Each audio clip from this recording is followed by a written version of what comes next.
Terima kasih Anda masih bersama kami dalam NTV Today. Pemirsa, masih bersama saya narasumber anggota Panitia Seleksi DPRP, Inspektur Jenderal Purnawirawan Petrus Waine. Dan tadi kita sudah membahas bagaimana dan apa saja tugas wewenang yang termaktub dalam pansel dalam proses pengisian anggota DPRP. Dan pemirsa, selanjutnya juga kita masih akan membahas terkait itu dan Pak Petrus, ini bagaimana pelaksanaan Otsus di Papua dan hal strategis apa yang diberikan bagi Otsus di Papua?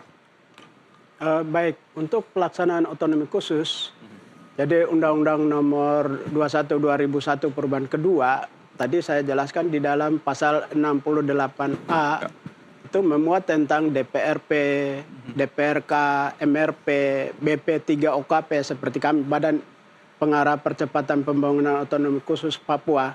Ini mengawal proses percepatan pembangunan Papua, di mana untuk membangun Papua selalu menginduk pada Rencana Induk Percepatan Pembangunan Papua PP nomor 24 tahun 2023. Jadi untuk membangun Papua, baik itu di tingkat kabupaten, kota maupun provinsi, menyusun program harus menginduk ke sana. Ya. Kalau tidak menginduk ke sana, berarti pasti menyimpang. Dalam artian bahwa rencana induk percepatan pembangunan isinya sudah ada dengan rencana aksinya, maka memprogramkan memprogram pembangunan di tingkat provinsi maupun kabupaten harus menginduk ke situ. Okay. Sehingga percepatan pembangunan itu minimal dapat terjawab. Di mana di Papua itu sangat tinggi stunting, kemiskinan, pengangguran terbuka dan lain-lain. Ini harus dijawab melalui program-program politik hukum dan keamanan, Papua sehat, Papua cerdas, Papua produktif. Ini harus masuk di dalam program-program baik itu di tingkat provinsi, kabupaten, kota. Salah satu contoh di bidang konektivitas dan aksesibilitas, masalah stunting atau masalah kesehatan. Orang sakit atau sakit keras di daerah pedalaman atau pulau-pulau terluar, di mana konektivitas maupun aksesibilitas itu kalau tidak dimulai, antara lain adalah sarana angkutan udara, pesawat kecil untuk pelayanan macam-macam, pelayanan kesehatan, pendidikan, ekonomi kerakyatan. Sekarang kalau dari Jayapura ke Nabire ke Jayapura, katakan begitu, biayanya berapa banyak? Tetapi dari daerah pedalaman turun ke Nabire, katakan begitu ya, biayanya sangat murah. Korelasinya adalah belum ada rumah sakit rujukan di Provinsi Papua Tengah. Ini yang sangat mendesak. Sehingga ini yang urgen. Itu yang disebut dengan konektivitas, aksesibilitas. Ini harus terjawab. Itu antara lain. Begitu juga pengangguran semakin banyak, berarti kan dari kabupaten maupun provinsi maupun kementerian lembaga harus mendukung hal ini. Sehingga untuk mengurangi pengangguran tersebut, dengan balai latihan kerja, ekonomi kreatif, dan lain-lain. Ini sangat urgen dan sangat penting. Oke, tadi mungkin sudah disampaikan beberapa program yang memang menjadi nantinya program inti di DPRP sendiri, mulai dari pemberantasan stunting, kemudian juga dari transportasi yang sudah disampaikan. Ya. Kemudian bagaimana, apakah pansel ini sudah melakukan survei dari orang asli Papua sendiri, bagaimana mereka meresponnya dan terhadap pengisian dari anggota dewan tersebut? Harapan kita adalah anggota DPRP yang kita akan rekrut, dia memahami apa yang saya sampaikan barusan. Sehingga tadi saya katakan bahwa dia mahir dan mampu pemetaan di wilayahnya, di kampungnya, di kabupatennya, kan begitu. Sehingga dia kan membantu memperlancar, dia kan berada di dalam badan legislatif. Ya. Berarti dia memprogramkan sesuatu melalui legislatif tadi, sehingga pemerintahan daerah mereka harus memprogramkan. Dengan memprogramkan sesuatu berarti kan menganggarkan. Jadi tidak bisa sendirian. Jadi harus dari pemerintahan kabupaten kota, provinsi, kemudian kementerian terkait. Sumber anggarannya berasal dari pusat maupun daerah. Artinya antusiasme dari warga OAP sendiri ini sangat besar atau seperti apa responnya? Nah, semangat otonomi khusus harapannya adalah, tadi saya katakan, gatalnya di mana, garuk di mana. Disitulah keberadaan DPRP itu dia tahu, harus paham bahwa apa yang sedang susah oleh masyarakat orang asli Papua. Disitulah dibuat program-program khusus, baik itu di bidang pendidikan, kesehatan, ekonomi kerakyatan, kemudian konektivitas dan aksesivitas. Konektivitas dan aksesivitas banyak, jalan, jembatan, pesawat, wifi, internet, air, listrik, dan lain-lain. Itulah yang harus dijawab, bukan hanya satu item. Ya, ini sebagai urgen. Oke. Ya. Kemudian apa yang melandasi keberadaan Dewan Perwakilan Rakyat Papua kursi otonomi khusus tadi kan sudah disampaikan, Pak. Untuk mungkin dasar filosofinya sendiri tadi sudah disampaikan juga.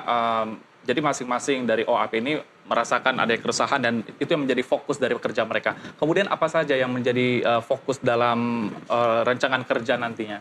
Ya, jadi saya berharap bahwa DPRP awalnya dari pemetaan wilayah tadi. Dia tahu ilmunya dulu, apa yang dirasakan oleh masyarakat.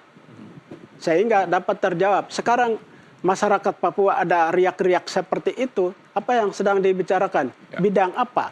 Bidang pendidikan kah, kesehatan, atau ekonomi, atau kemiskinan dan kemelaratan. Ya, kemiskinan sangat tinggi, pengangguran sangat tinggi. Mungkin bukan hanya Papua, tapi mungkin Papua lebih parah. Karena apa? Tidak memiliki keahlian. Kemudian kalau ada balai latihan kerja, kemudian ekonomi kreatif dihadirkan cepat, ya. Jadi beralih teknologi sangat cepat, sehingga masyarakat bisa belajar melalui non formal, pendidikan non formal. Ya, Pak Petrus, sambil menunggu Ibu Wamendagri, Ibu Ripka, kita masih akan melanjutkan ini terkait dengan terbitnya Undang-Undang Nomor 2 Tahun 2021. Ini salah satu perubahannya adalah DPRP kursi Otsus. Kemudian juga apa yang membedakan dari UU nomor 21 di tahun 2001 dan Undang-Undang nomor 2 tahun 2021. Baik. Mengapa dari 2001 menjadi 2021? Dari berbagai aspek itu tertinggal jauh. Maka harus ada perubahan. Di mana apa yang berubah? Seperti tadi, pasal 68 tadi, DPRP, DPRK, kemudian harus ada perdasi, perdasus, dan lain-lain. Sebelumnya kan belum pernah ada. Dan ini harus diperkuat. Dan diperkuat dengan lembaga masyarakat adat. Kemudian pemberdayaan orang asli Papua sangat dibutuhkan dan sangat hadir kan gitu ya. Di dalam percepatan pembangunan Papua. Libatkan masyarakat. Harapan yang terkini adalah sistem informasi. Sistem informasi ini adalah satu, program. Yang kedua, anggaran. Khusus untuk dana Otsus. Atau block grant, atau spesifik grant, atau DAU, atau DAK. Umumkan saja, tidak apa-apa. Apa yang rahasia, kan begitu ya. Sehingga masyarakat tuh biar dia lebih yakin, dia lebih percaya gitu ya. Transparan harus dilakukan. Oke. Untuk spesifikasi dari jumlah kursinya perbedaannya seperti apa, Pak Petrus? Antara DPRP, DPRK tidak beda jauh. Bedanya adalah tingkat provinsi dan kabupaten. Kalau kabupaten, kalau DPRK kan kabupaten kemarin. Sekarang kan di tingkat provinsi. Tingkat provinsi ini kan hanya cuma 7 orang, Pak. Provinsi 7 orang begitu ya? Ya, begitu. Kemudian kalau untuk di DPRK sendiri? Ya, jadi untuk DPRP itu jumlahnya ada 8, Pak. 9, sorry. Oke. Jadi perbandingannya antara di Undang-Undang Nomor 2 Tahun 2021, kemudian di 2021, Nomor 21 Tahun 2001 ini seperti apa? Ya, perbedaannya di situ berdasarkan hasil evaluasi yang tadi saya sampaikan. Satu, rentang kendali sangat jauh. Hanya cuma satu provinsi saja tidak mampu. Yang kedua, penggunaan anggaran tidak efektif. Yang ketiga, prosedur mekanisme penganggaran pertanggungjawaban tidak terbuka, sangat tertutup. Kemudian tidak terjadi gatalnya di mana, garuknya di mana, kan begitu. Jadi orang Papua katakan bicara lain, main lain. Jadi pikir berkata lain, tapi pelaksananya lain. Jadi tidak terjawab, tertinggal jauh. Padahal uangnya sangat banyak. Kalau untuk perbandingan sendiri bisa dispesifikin, Pak, yang dari jumlah kursi yang dulu sampai yang sekarang ini seperti apa? Kalau dulu kan hanya belum ada DPRP ya. Ya. Nah sekarang DPRK belum ada ya dulu. Nah sekarang ada, itu perbandingan salah satu. Oke, dan itu semenjak ada Undang-Undang Nomor 1 tahun 2021, 2 tahun 2021 ya? Ya itu DPRP ada, tapi sekarang baru ada DPRK. Oke. Sekarang DPRP dan DPRK kalau yang Undang-Undang 2001. Tapi ya kalau sebelumnya itu hanya cuma DPRK saja. Oke. Gitu. Dan pemirsa, kami masih menunggu sambungan Wakil Menteri Dalam Negeri Ibu Rifka Haluk untuk bisa bergabung bersama kami dalam NTV Today. Dan kita juga masih akan melanjutkan pemirsa terkait dengan apa yang menjadi hal positif dalam adanya DPRP di sini dan bagaimana untuk menanggapi hal tersebut Pak Petrus. Bagaimana Pak? Bagaimana hal positif dari adanya keberadaan DPRP? Ya, hal positif adalah adanya pemekaran. Harapannya adalah sekarang sudah tadinya kan 1 provinsi menjadi 2, kemudian sekarang sudah 6 provinsi. Harapannya adalah percepatan pembangunan itu harus terjadi. Dalam artian bahwa siapapun yang akan jadi gubernur, wakil gubernur, dan lain-lain kan, saya berharap, saya meminta transparan. Wakil Presiden sudah launching di Sorong, sistem informasi percepatan pembangunan Papua.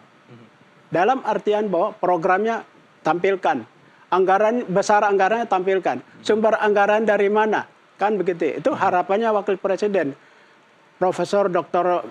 Kiai Ma'ruf Amin sudah launching di Sorong.